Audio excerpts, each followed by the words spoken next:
అందరికీ నమస్కారం. జై మాదిగా, జై జనసేన, జై తెలుగుదేశం, జై బీజేపీ గ్రూప్ సభ్యులందరికీ ఉద్యోగ నమస్కారాలు తెలియజేస్తా ఉన్నాను. నేను మీ సెట్టు శ్రీనివాస్ మాదిగా, జనసేన పార్టీ రాజుల నియోజకవర్గం, ఎంఆర్పిఎస్ డాక్టర్ బి అంబేద్కర్ కోనసీమ జిల్లాలో ఉన్నటువంటి యావత్ మాదిగ సామాజిక వర్గాన్ని అందరికీ విజ్ఞప్తి చేస్తా ఉన్నాను. ఇప్పుడు అంటే ఎదురు చూస్తున్నటువంటి రేపు ఉదయం 7 గంటలకి ఎన్నికల కౌంటింగ్ జరగబోతా ఉంది. కౌంటింగ్ సమయంలో మరి ప్రభుత్వం విధించినటువంటి ఆంక్షలను పాటించండి.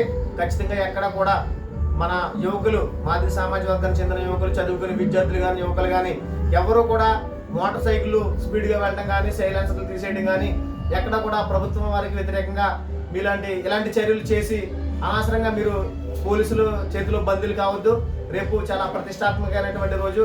ఖచ్చితంగా రేపు ఎన్డీఏ ప్రభుత్వం రాబోతా ఉన్నది.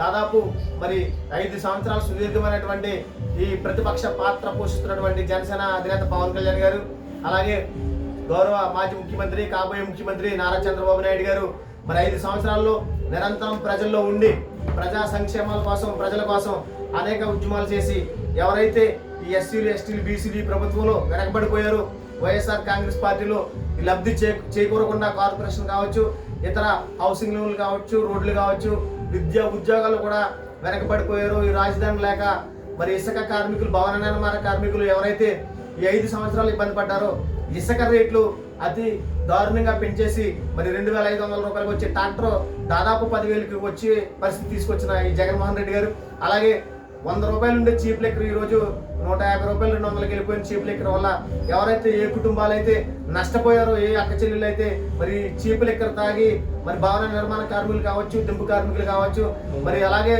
అనేకమైనటువంటి 4th క్లాస్ పనిచేస్తున్నటువంటి ఈ కార్మికులందరూ కూడా రోజుకి 500-600 సంపాదించుకుని ఈ డబ్బులు మరి ఇంటికి చేరకుండా మరి ఆ మద్యానికి మరి అలవాటు అయ్యి ఈ 5 సంవత్సరాలు తన భార్య బిడ్డలకు సరైన ఆహారం, భోజనం పెట్టలేకపోయిన పరిస్థితి మనం చూస్తా ఉన్నాం.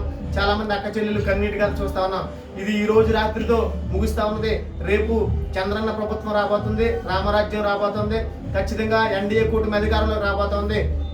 అందుచేత దయచేసి మన సామాజిక వర్గానికి చెందిన విద్యార్థులు కానీ, యువకులు కానీ, రాజకీయ నాయకులు కానీ, కార్యకర్తలు కానీ, అన్ని పార్టీల నుంచి ఉన్నటువంటి ప్రతి ఒక్కరు కూడా పోలీసు వారి చేతిలో బందీలు కాకుండా మీ యొక్క ఇంట్లోనే టీవీలో కానీ, ఫోన్లో కానీ చూసుకుని ఎవరితో కూడా వాగ్వాదాలకు వెళ్ళి, గొడవలకు వెళ్ళి సమస్యలు తెచ్చుకోకుండా, ఎవరి మీద కూడా మరి ఈ కేసులు పడకుండా మన యొక్క కుటుంబాలు మన వైపు చూస్తా ఉన్నాయి కనుక ఖచ్చితంగా ప్రతి ఒక్కరు కూడా బాధ్యతతో మీ యొక్క మరి రేపు జరగబోయే ఈ కౌంటింగ్ని చూసుకుని ఎవరితో కూడా బెట్టలు కట్టుకుని గొడవలు పడకుండా చూడాలని, రేపు జరగబోయే ఈ కౌంటింగ్ అనంతరం మనం విజయం సాధించబోతున్నాం కనుక 6వ తారీఖు వరకు మరి ఖచ్చితంగా మీ అందరూ కూడా ఇంట్లోనే ఉండి, మీ అందరూ కూడా తల్లిదండ్రుల సంరక్షణలో ఉండి ఖచ్చితంగా వచ్చే ప్రభుత్వంలో 6వ తారీఖు ఎన్నికల మరి ప్రణాళిక ప్రకారం ఈ యొక్క ఎలక్షన్ 144 సెక్షన్ 6వ తారీఖుతో ముగుస్తుంది కనుక ముగిసిన తర్వాత మన యొక్క కార్యక్రమాలు మొదలు పెడదాం.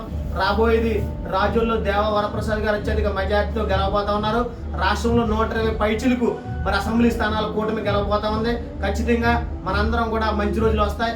ఈ 5 సంవత్సరాల్లో మన ప్రజలు ఏవైతే ఇబ్బందులు పడ్డారో, ఏవైతే వారికి ఈ ప్రభుత్వం ద్వారా రావాల్సిన రాయితీలు కానీ, ఎస్సీ కార్పొరేషన్ కానీ, హౌసింగ్ లోన్లు కానీ, రోడ్లు కానీ, డ్రైనేజీలు కానీ, ఇతర సమస్యలు ఏవైతే వారికి రాలేదో రేపు మన గవర్నమెంట్ వచ్చిన తర్వాత అవన్నీ అందించే బాధ్యత నేను తీసుకుంటానని ఈ సందర్భంగా మీకు తెలియజేస్తూ సెలవు తీసుకుంటాను.